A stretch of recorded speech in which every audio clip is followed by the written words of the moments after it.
Mesdames et messieurs, bonjour. Pour commencer, je tiens à remercier l'accueil de nos hôtes québécois, car franchement, c'est très chaleureux et j'espère que nous ferons de même quand vous viendrez à Bordeaux. Alors, en ce qui me concerne, je suis là pour faire un témoignage universitaire. Beaucoup des intervenants ont parlé de tout ce qui pouvait se faire sur des villes, des communes.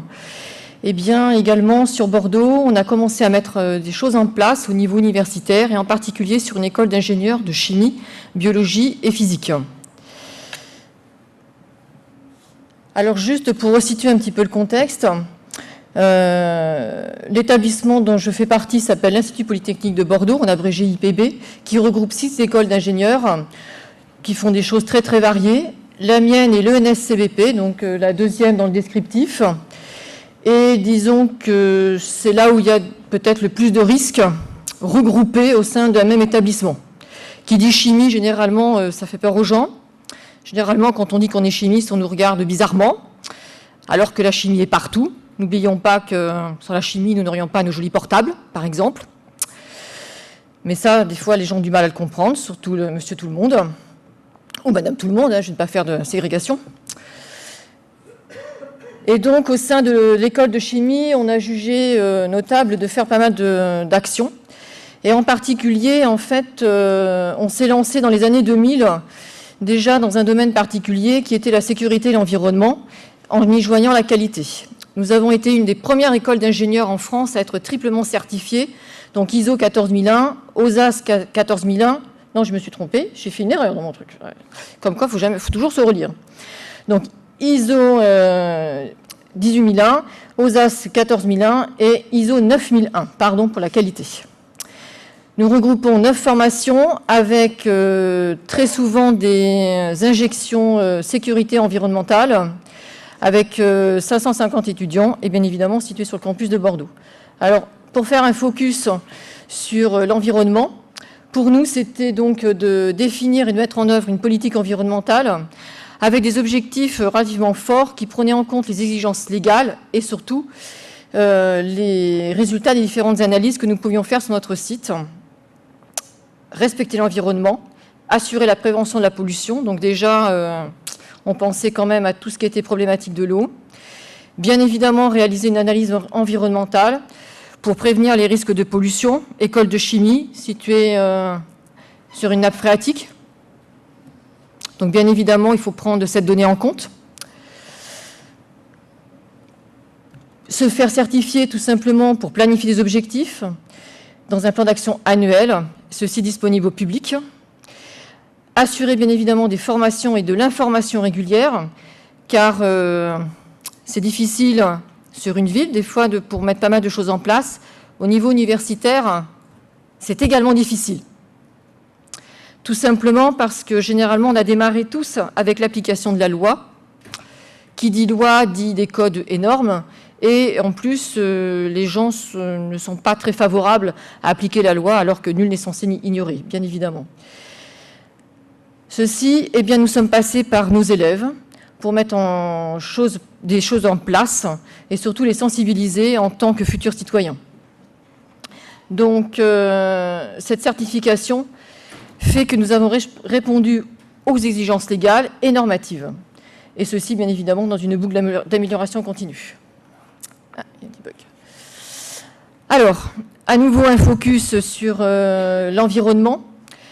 Donc, là, on est allé un petit peu plus loin. On s'est dit que la problématique de l'eau nous concernait largement. L'eau dans la chimie est largement utilisée, mais il ne faut pas l'utiliser n'importe comment. Nos futurs ingénieurs vont avoir des responsabilités, et cette responsabilité de l'eau, ils vont l'avoir. Par conséquent, il fallait leur donner des notions de responsabilité environnementale avec des engagements précis, et ceci a été fait de la part de la direction, puisque ce genre d'engagement ne peut pas se faire sans l'accord d'une direction. Nous avons défini les contours de cette notion avec la norme ISO 14001 via des plans d'action, et notamment donc dans le domaine de l'eau. Ça a été également, on va dire, un regard entre guillemets vers la concurrence. Nous avons été avant-gardistes pour la triple certification. Eh bien, nous avons décidé d'être également avant-gardistes dans le domaine universitaire pour mettre pas mal de choses en place. Et en fait, pour être, on va dire, un mini-pôle d'expérimentation. Ma foi, si nous nous cassons la figure ce sera nous les premiers. C'est ce que nous essayons de vendre à nos collègues sur d'autres sites en leur disant laissez-nous faire un petit peu et puis eh bien, si ça fonctionne, on vous acceptera dans notre jeu. Donc, développer cette thématique de l'eau, concevoir des exigences par rapport à cette thématique, et puis c'était mettre également en exergue une application forte de l'école de chimie de Bordeaux vis-à-vis de l'IPB, donc d'un cercle universitaire, mais également vis-à-vis de la région bordelaise. Car au départ, bien évidemment, on met ça en place de façon restreinte, mais il est hors de question de rester tout seul, parce que sinon, ça n'aurait aucun intérêt. Et donc, développement d'opportunités avec des partenaires régionaux. C'est ce que nous visons. Alors, dans ce genre d'engagement, il y a bien évidemment des parties prenantes qui sont au départ les usagers de l'ENSCBP, donc à savoir les enseignants-chercheurs, les personnels techniques, administratifs et bien sûr nos élèves. Les externes, ce sont les entreprises qui travaillent avec nous pour l'élaboration déjà de notre enseignement, celles qui viennent travailler avec nous en tant que prestataires, les cellules de transfert, c'est-à-dire des entités qui sortent directement de nos laboratoires de recherche sur des projets bien précis et qui petit à petit vont grossir et devenir des petites entreprises. Donc, ils font partie de ce projet. Et les usagers proches du périmètre environnemental, puisque il y a un établissement qui, donc, en l'occurrence, s'appelle l'ENSCBP, mais tout autour, il y a d'autres établissements, en particulier les résidences étudiantes, les restaurants universitaires et l'usager lambda qui passe sur le trottoir. Tout ceci est à prendre en compte, car si nous voulons réussir, il faut prendre toutes les parties prenantes en compte. Les interactions, ce sont également, en premier lieu, des échanges de bonnes pratiques au sein même de notre établissement, donc établissement au sens large, c'est-à-dire l'IPB. Je reviendrai un petit peu sur tout ce qui a été fait au sein même de l'IPB, mais déjà, 3 écoles se sont réunies pour mettre en place un groupe de travail et donc élaborer un plan d'action sur le domaine de l'eau afin d'éviter les redondances au sein même de l'IPB. En point fort, on peut dire que c'est d'être précurseur au niveau universitaire, donc comme pour la triple certification, réaliser une analyse environnementale avec une dimension eau en axe fort, ce qui pour l'instant n'a pas forcément été fait sur un site universitaire bordelais. Et puis, c'est une thématique qui s'intègre à nos enseignements, parce que c'est bien beau de faire des analyses, mais il faut également, comme je disais, préparer nos futurs ingénieurs au travers de notre enseignement à leur futur métier. Le point faible, c'est de convaincre de l'utilité de la démarche. Alors ça, c'est un grand défi à relever, puisque de temps en temps, on nous regarde par le petit bout de la lorgnette en nous disant « mais qu'est-ce qu'ils font, eux, sur leur petit site universitaire ? Pourquoi ils ne restent pas dans le laboratoire de recherche ?» Eh bien non, un laboratoire de recherche, ce n'est pas un petit monde fermé. On s'ouvre au monde, bien au contraire, et on le désire très fort. Et donc, il faut convaincre tout le monde de cette utilité, que nous sommes là pour jouer avec les communes et tous ceux qui peuvent nous aider. Et donc, tout ceci s'inscrit dans une opportunité de gestion aqua-responsable. Alors, personnellement, j'aime bien le terme aqua-responsable, puisque nous sommes un peuple d'origine latine, donc le terme, la partie aqua, bien évidemment, venait en point fort, puisque, comme chacun sait, en latin, ça veut dire l'eau, responsabilité. Donc, on s'inscrit vraiment là-dedans, et on tient à y rester. Alors pour nous, le lien de l'aquaresponsabilité se fait au travers donc, de la certification environnementale, de quelque chose qui a été mis en place en France, qui s'appelle le plan vert, dans lequel cette dimension est prise en compte également. Alors qu'est-ce qui a été fait au sein de l'ENSCBP ? Alors la première des choses que nous avons faites, c'est sensibiliser tous les acteurs. Pour cela, on a fait un audit de nos installations.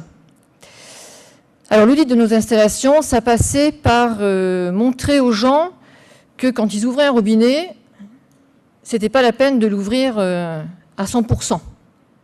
Que s'ils l'ouvraient un peu plus finement, ils auraient autant d'eau et surtout moins de gaspillage.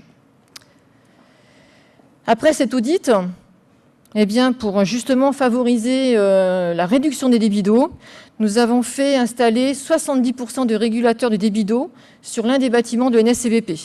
Alors généralement, j'ai eu des grands cris en me disant « Ah mais ça y est, mes manipulations ne vont plus fonctionner correctement ». Bien si, mon cher collègue, tu vas voir, ça va fonctionner. Et effectivement, au bout d'une semaine, donc ça a été très très court, on m'a dit « Ah finalement, tu avais raison ». Ça nous a réduit le débit d'eau et puis finalement, on a moins de rejets à l'évier. Ah, est-ce qu'on ne pourrait pas l'installer à la maison? Ça aussi.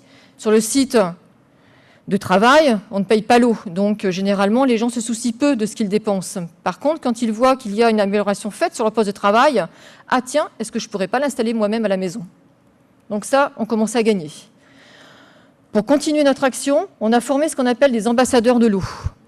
Alors ces personnes étaient volontaires, toutes volontaires, et ont débattu sur qu'est-ce qu'on peut faire dans le monde du travail, et également donc pour l'exporter vers la maison. Et puis surtout, le point fort, ça a été ce qu'on appelait les journées bleues de l'ENSCBP.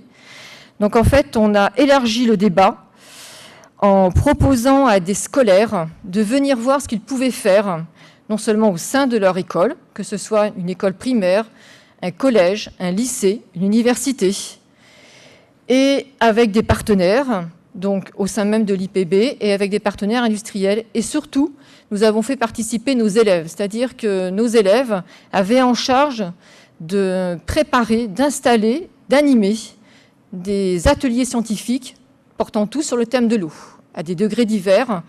Et cela, ça a été un point très fort de cette organisation, car ça a permis en fait des retours positifs de nos visiteurs et nous demandant justement parfois d'intervenir auprès de leurs élèves ensuite pour les sensibiliser sur qu'est-ce qu'on pouvait faire dans une démarche aquaresponsable. Tout ceci a été fait en interne, mais surtout on s'est adressé vers l'extérieur, donc avec un partenaire industriel pour faire tout cela. D'où la petite affiche avec l'enfant qui se réjouit qu'on peut faire des choses pour l'eau. Alors, nous avons continué. Nos élèves sont sensibilisés à la problématique de l'eau au travers des cours et des travaux pratiques et pendant ce qu'on appelle l'accueil des nouveaux arrivants. Participation des étudiants au travers d'associations humanitaires par la création d'une cellule environnementale. Donc, en fait, les étudiants sont largement impliqués et je désire qu'ils soient impliqués. Sans eux, la démarche n'est pas forcément possible. Remplacement dans les laboratoires de recherche des appareillages gourmands en eau perdus par des appareillages fonctionnant en eau dite fermée. Donc, au lieu d'avoir des mètres cubes d'eau qui s'en vont à l'évier et non récupérés, cette eau à présent fonctionne en système fermé et c'est aussi bien. Au sein de l'IPB, puisque bien évidemment il a fallu élargir le débat, donc on a fait exactement la même chose sur une autre école, donc Bordeaux Sciences Agro, exactement la même démarche. Et puis surtout, on a commencé à faire travailler ensemble nos élèves. Donc on a élaboré des projets étudiants communs entre nos deux écoles. Et donc comme vous pouvez le voir, les 4 thèmes, donc réalisation d'une grille d'analyse environnementale spécifiquement sur l'eau, une information des usagers internes, donc là aussi, comment faire passer la notion d'aquaresponsabilité.